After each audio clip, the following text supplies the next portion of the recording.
Latest horror from the terrorist army known as ISIS. The victim this time, a British aid worker by the name of David Haines. He had a wife and children. ISIS posting the horrific video on Saturday, and the condemnation was immediate and global. President Obama, who's in the middle of trying to build a coalition to fight ISIS, calling this third public execution of a Westerner, quote, barbaric. We've got team coverage this morning, and we start with ABC's chief investigative correspondent, Brian Ross. Brian, good morning to you, sir. Well, good morning, Dan. British security officials are in emergency session this morning, with the Prime Minister calling the beheading of British aid worker David Haines pure evil.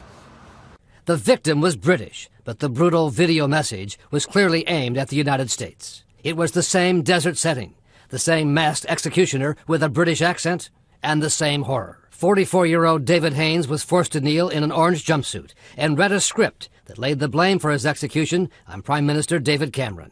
This morning, the Prime Minister denounced the murder of Haines. David has been murdered in the most callous and brutal way imaginable by an organisation which is the embodiment of evil.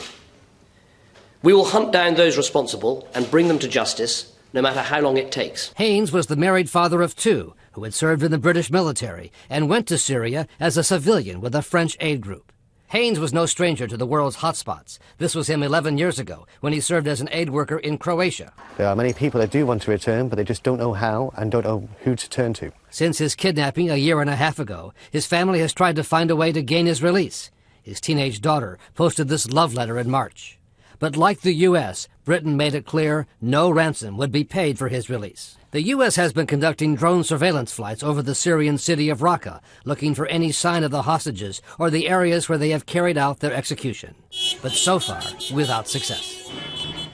One senior official told ABC News this latest execution out in the open during the day is a sign that ISIS still feels it can carry out its barbaric medieval acts with impunity. And U.S. officials say it still holds two young American aid workers and two more British citizens, one of whom appeared in this latest video, described, Dan, as the next victim. So 4 more families in anguish this morning. Absolutely. Brian, thank you. Let's go to Washington now and our chief global affairs correspondent, Martha Raddatz. Martha, good morning. Is it possible that this was potentially a strategically unwise move on the part of ISIS? The White House, as we all know, is trying to recruit countries for a coalition to fight ISIS. So will this latest act of barbarism just make that job easier? It sure seems like it would, Dan. It enrages the United States. It enrages the British. But I think one of the reasons they do this, that ISIS does this, is try to recruit more fighters. Their violent jihad attracts people. We do not know why that is resonating so well, but it does attract people. So they try to paint themselves as the winners. Look, we just killed a British citizen. We just killed 2 American citizens. And they think that will resonate with the kind of people who are attracted to them. Well, that leads me to the question I also want to ask you this morning. As we prepare to expand our military campaign here, there are some critics at home who argue that ISIS, the threat has really been overhyped, that they're actually not a threat to the homeland. What's your view on that? Well, you know, this all started with Defense Secretary Chuck Hagel, who said it was an imminent threat, that ISIS posed an imminent threat beyond Iraq to anywhere, he said. But I think what you hear from the administration and others in the counterterrorism world is that it is a potential threat. But they want to stop that potential threat to the homeland. They don't think there are any specific targets in the homeland.